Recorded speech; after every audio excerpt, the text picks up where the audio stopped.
Consumatum est.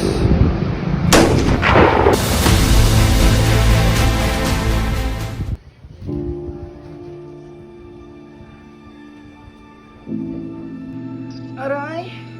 Manganak na yata ako! Aray! Aray ko! Mahal ko.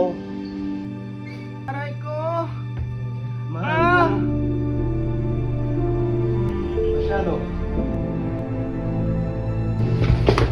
Magmadali ka. Tawagin mo ang kumadrona. Sige po, tatang.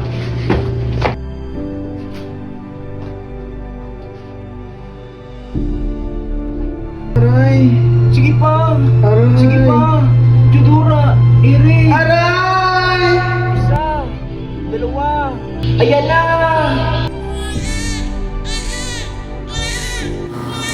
Isinilang ako sa Calamba, Laguna noong Hunyo 11, 1800, 61 sa pagitan ng alas 11 at alas 12 ng hating gabi.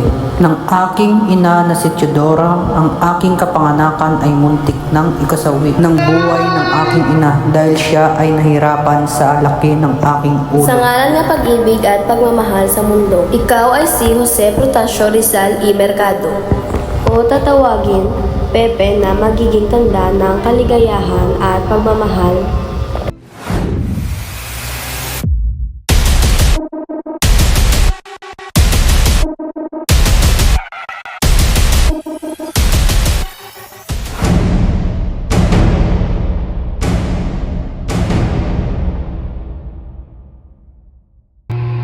Anak, basahin mo ang alpabetong Tagalog. A, ba, ka, da. Itinuro din sa akin ng aking ina ang alpabeto sa Ingles at Espanyol. Malapit kami sa isa't isa ng aking nakababatang kapatid na si Concepcion. Sa lahat ng babae kong kapatid, pinakamamahal ko si Concha. Ngunit sa kasamang palad, pumanaw siya sa murang edad na 3 taong gulang sanhi ng isang sakit. Labis akong nalungkot sa kanyang pagkamatay. Iyong ang unang pagkakataon na lumuha ako dahil sa lungkot at pagmamahal. Kinakailangan ng ating anak na pumasok at mag-aral sa paralan, mahal ko. Ngunit mahal, masakitin ang ating anak. Oo, mahal ko. Ngunit siya rin ay masasanay. Masyano. Pinapatawag niyo po ako, tatang. Oo, Pasyano. Ihatid mo sa binya ng iyong kapatid na si Pepe para doon siya mamalagi at mag-aral. Opo, tatang. Ako na ang bahala. Ano ang ginawa ko kasalanan?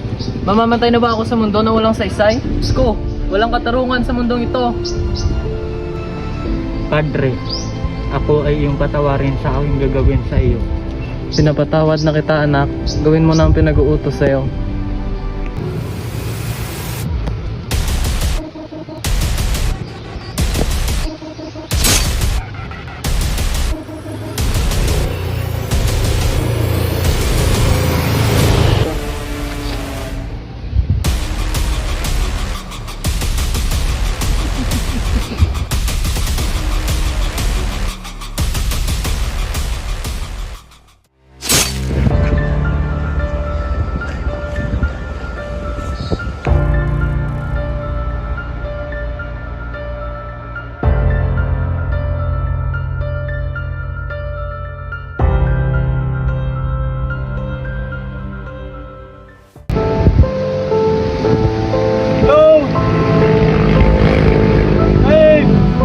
Consumatum est.